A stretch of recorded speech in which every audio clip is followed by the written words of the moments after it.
जो हम पढ़ रहे हैं करंट इलेक्ट्रिसिटी। और अब हम डिस्कस करेंगे motion of free electrons in a conductor. यानी बच्चों, जब मैंने कंडक्टर को किसी एक्सटर्नल सोर्स या बैटरी से कनेक्ट नहीं किया हुआ है तो इसका मतलब ये है कि कंडक्टर के अंदर इलेक्ट्रिक फील्ड नहीं है। तो अब हम बात करेंगे कि जब कंडक्टर के अंदर इलेक्ट्रिक फील्ड नहीं है तो in the absence of electric field जो इलेक्ट्रॉन्स कंडक्टर के अंदर हैं उसकी मोशन किस तरह से होगी। यानी बच्चों, ये जो इलेक्ट्रॉन्स हैं कंडक्टर के अंदर in the absence of electric field ये रैंडमली मूव कर रहे होंगे स्ट्रेट लाइंस में। बच्चों, ये जो इलेक्ट्रॉन्स हैं या तो आपस में कोलाइड करेंगे या फिर जो कंडक्टर के अंदर आयंस प्रेजेंट हैं जिसको हम लैटिस बोलते हैं, ये उससे कोलाइड करके दोबारा से नई मोशन स्टार्ट करेंगे। ये मोशन बिल्कुल इस तरह से होगी जिस तरह से गैस मॉलिक्यूल किसी चैम्बर में मूव करते हैं। तो बच्चों, मैं इसको डिटेल में लिखता हूं आपके लिए। सो बच्चों, when no cell is connected or electric field is absent within the conductor, so free electrons inside the conductors are in thermal motion in a straight line path in different direction like gas molecules in a container. In conductor, free electrons collide with each other or with heavy positive ions called lattices. तो बच्चों, ये जो free electrons हैं ये आपस में collide करेंगे या पॉजिटिव आयन से कोलाइड करेंगे और अपनी डायरेक्शन को चेंज करेंगे। यानी बच्चों, ये कोई इलेक्ट्रॉन है और ये स्ट्रेट लाइन में मूव कर रहा था और जहां पर ये एक हैवी पॉजिटिव आयन से कोलाइड किया तो इसने अपनी डायरेक्शन कोलिजन के बाद में चेंज की और फिर ये यहाँ पे किसी और आयन से कोलाइड करेगा तो इसने फिर अपनी डायरेक्शन चेंज करेगा। तो इलेक्ट्रॉन इस तरह से कंडक्टर के अंदर इस जिगजैग पाथ में मूव करते रहेंगे। तो बच्चों, ये दो सक्सेसिव कोलिजन के बीच का जो समय है इस टाइम को हम रिलैक्सेशन टाइम बोलेंगे। तो बच्चों, रिलैक्सेशन टाइम क्या डिफाइन किया मैंने? Time interval between two successive collision, यानी दो कोलिजन के बीच का जो टाइम इंटरवल है इसको हम रिलैक्सेशन टाइम बोलेंगे। तो बच्चों, कंडक्टर के अंदर कोई इलेक्ट्रिक फील्ड है नहीं तो जो इलेक्ट्रॉन्स हैं वो रैंडम मोशन परफॉर्म करेंगे। तो कंसीडर किया कि ये क्रॉस सेक्शन एरिया एस है, डेल्टा एस। तो कुछ इलेक्ट्रॉन आपके इस तरह से फ्लो होंगे, कुछ इलेक्ट्रॉन्स आपके इस तरह से फ्लो होंगे, यानी इलेक्ट्रॉन्स इस क्रॉस सेक्शन एरिया को क्रॉस कर रहे होंगे दोनों तरफ से। तो हम कंसीडर कर सकते हैं जितने इलेक्ट्रॉन लेफ्ट टू राइट जा रहे होंगे अप्रोक्सीमेटली उतने ही इलेक्ट्रॉन राइट टू लेफ्ट जा रहे होंगे। तो हम बोल सकते हैं जब कंडक्टर पर कोई एक्सटर्नल सोर्स नहीं लगा है, जब हम बोलें कि जब कंडक्टर के अंदर कोई इलेक्ट्रिक फील्ड नहीं है तो जो नेट यानी total number of electrons passing through this cross section area from left to right and right to left is approximately same. और हम बोल सकते हैं कि इस एरिया से कोई भी चार्ज फ्लो नहीं हो रहा है, यानी अप्रोक्सीमेटली जितना चार्ज आपका लेफ्ट से राइट जा रहा है लगभग उतना ही चार्ज राइट टू लेफ्ट आ रहा है। तो net charge delta Q approximately passing through this cross section area delta S is 0। तो हम बोल सकते हैं कि इस कंडक्टर में in the absence of electric field कोई भी करंट फ्लो नहीं हो रही है। और हम कंसीडर करें कि let n number of electrons crossing delta इस एरिया इन यूनिट टाइम। और मैं मानता हूं कि फर्स्ट इलेक्ट्रॉन की वेलोसिटी u1 है, सेकंड इलेक्ट्रॉन की वेलोसिटी u2 है, थर्ड इलेक्ट्रॉन की वेलोसिटी u3 है, जो कि इस कंडक्टर के इस एरिया से पास हो रहे हैं। इस तरह से आपके un इलेक्ट्रॉन हैं। अगर मैं इसको ऐड करूं बच्चों, जो आपकी वेलोसिटी है वो वेक्टर क्वांटिटी है, यहाँ पर आपने डायरेक्शन का भी ध्यान रखा है। तो बच्चों, आपका जो नेट वेलोसिटी है ये 0 होगी क्योंकि कुछ आपकी पॉजिटिव वेलोसिटी होगी, कुछ नेगेटिव होगी, यानी कुछ आपके इस एक्स एक्सिस की पॉजिटिव डायरेक्शन में जा रहे होंगे और कुछ इलेक्ट्रॉन एक्स एक्सिस की नेगेटिव डायरेक्शन में जा रहे होंगे। So u1 plus u2 plus z3 up to un that will be 0।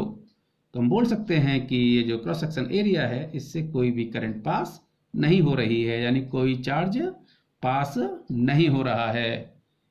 अब बच्चों हम पढ़ेंगे कि अगर इस कंडक्टर के अंदर इलेक्ट्रिक फील्ड है तब इसकी मोशन इलेक्ट्रॉन्स की किस तरह से होगी, या इलेक्ट्रॉन्स अपने पाथ से कुछ डेविएट होगा या कुछ ड्रिफ्ट होगा। तो यहाँ पर हम बच्चों ड्रिफ्ट स्पीड और ड्रिफ्ट वेलोसिटी पढ़ेंगे।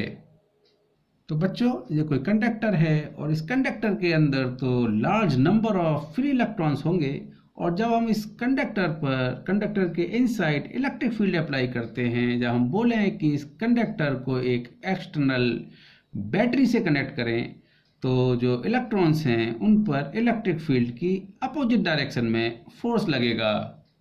तो बच्चों ये कोई इलेक्ट्रॉन है, इलेक्ट्रिक फील्ड की डायरेक्शन लेफ्ट टू राइट है, तो इस इलेक्ट्रॉन पर जो फोर्स होगा वो राइट टू लेफ्ट लग रहा होगा, यानी इलेक्ट्रॉन रैंडम मोशन में तो होगा ही, साथ में एक आपका एक फोर्स इस एक्सटर्नल इलेक्ट्रिक फील्ड की वजह से लगेगा। तो अब इस इलेक्ट्रॉन की जो मोशन है वो कुछ बायस्ड होगी, यानी अब इस इलेक्ट्रॉन की जो मोशन है इलेक्ट्रिक फील्ड के अपोजिट डायरेक्शन में कुछ बायस्ड होगी। यानी बच्चों अगर ये electron in the absence of electric field कुछ इस तरह से रैंडमली मूव कर रहा था, और जब हम इसके ऊपर कंडक्टर के अंदर इलेक्ट्रिक फील्ड अप्लाई करेंगे तो इस इलेक्ट्रॉन की मोशन कुछ इस तरह से होगी।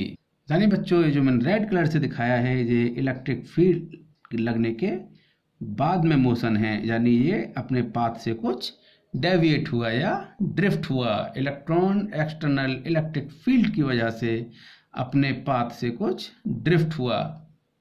अच्छा बच्चों अब हम इस इलेक्ट्रॉन पर जो यानी जितने भी इलेक्ट्रॉन्स हैं उन पर लगने वाले फोर्स की बात करें तो एक इलेक्ट्रॉन पर जो फोर्स लगेगा that is the minus E, that is the charge on electron into electric field, and acceleration of electron in the opposite direction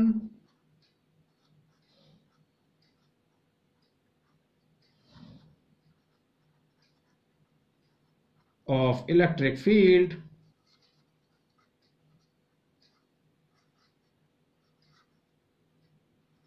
that is A, that is the force on electron upon mass of electron. तो बच्चों ये जो acceleration की value होगी that is the minus e upon m, where is the charge on electron in magnitude.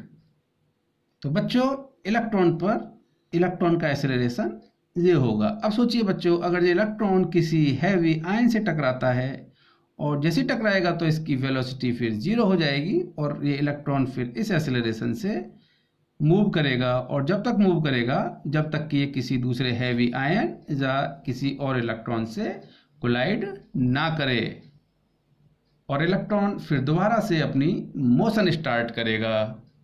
तो बच्चों after each collision electron start moving with acceleration a in opposite direction of electric field.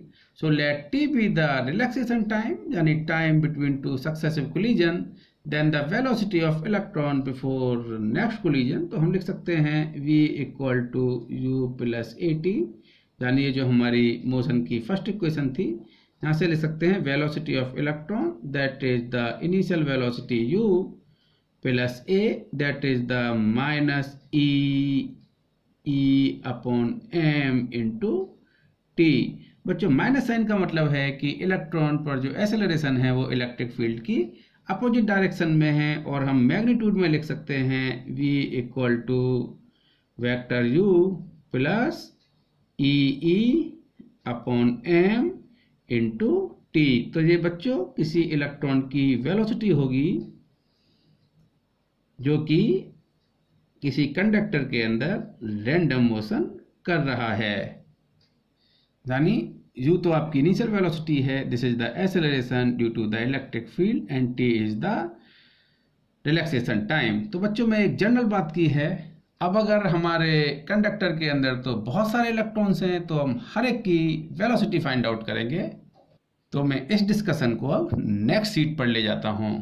तो बच्चों हमने expression find out किया था v equal to u plus e upon m into t generally. So there are the large number of electrons in conductor consider करते हैं कि n electrons conductor के अंदर हैं. So let there are n electrons in conductor. So velocity of first electron, that is the u1 plus e upon m into t1. So this is the relaxation time of the first electron. Similarly, this v2, that is the u2 plus e upon m into T2. बच्चों ये relaxation time हमारा same भी हो सकता है और different भी हो सकता है, क्योंकि ये रैंडम मोशन है और ये कोलिजन का टाइम है. तो बच्चों हो सकता है कि इलेक्ट्रॉन बहुत कम समय में कोलाइड करे आयन से, या कुछ ज़्यादा समय हो सकता है. तो ये टाइम आपका डिफरेंट होगा. Now velocity of third electron. So this is the vector quantity. So this is the u3 plus e upon m into t3. इस तरह से हमारे पास में n इलेक्ट्रॉन्स हैं. So velocity of nth electron, that is the u3 plus e upon m into tn. Now average velocity,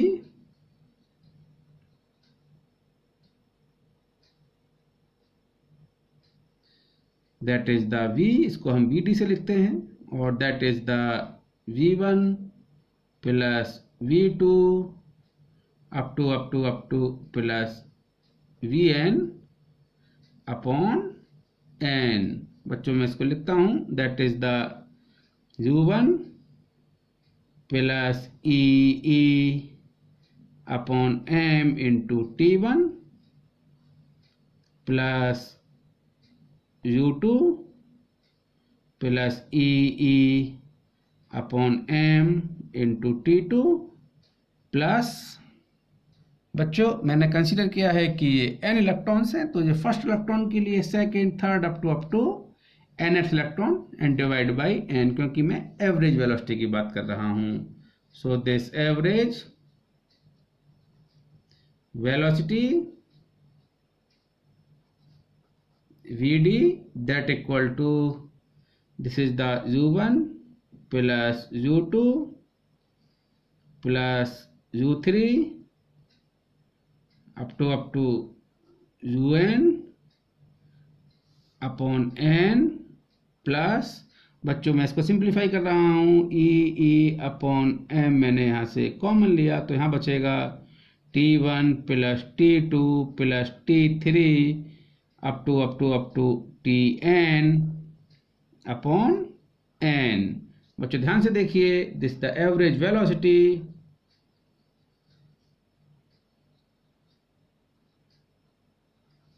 this vd. बच्चों ये तो zero हो जाएगा, मैंने आपको पहले बताया था. तो दिस टर्म इज जीरो, तो zero upon n zero. This is the e upon m. This is the t1 plus t2 up to plus tn upon n. So this vd, that equal to e upon m. इस term को बच्चों में लिख दिया है tau. और बच्चों this tau is called the average relaxation time, क्योंकि आपका t1 t2 t3 up to tn relaxation time था. इसमें आपने सम करके n से डिवाइड किया है, तो this tau is the average relaxation time. बच्चों this is the velocity here, this is the vector quantity. So बच्चों this velocity is called the drift velocity, यानी this vd, this is the drift velocity, that is the e upon m into average relaxation time. बच्चों ये drift velocity vector quantity है. अगर हम बात करें drift velocity की, drift speed, so drift speed this is again vd. अगर मैं इसको वेक्टर नहीं बनाता हूं, तो this is the e upon m into tau. तो बच्चों इस ड्रिफ्ट स्पीड का मतलब है कि इलेक्ट्रॉन्स जो रैंडमली मूव कर रहे थे, यानी जिनकी मोशन अनबायस्ड थी, जो इलेक्ट्रिक फील्ड के प्रेजेंस में, इलेक्ट्रिक फील्ड के अपोजिट डायरेक्शन में बायस्ड मोशन कर रहे हैं, यानी वो बायस्ड मोशन की स्पीड क्या है, यानी किस स्पीड से इलेक्ट्रॉन्स अपने जो पहले पाथ था उससे डेविएट हो रहे हैं। So this is called the drift speed. बच्चों this is an important expression, तो इसको आप बहुत ध्यान से पढ़िए। ओके।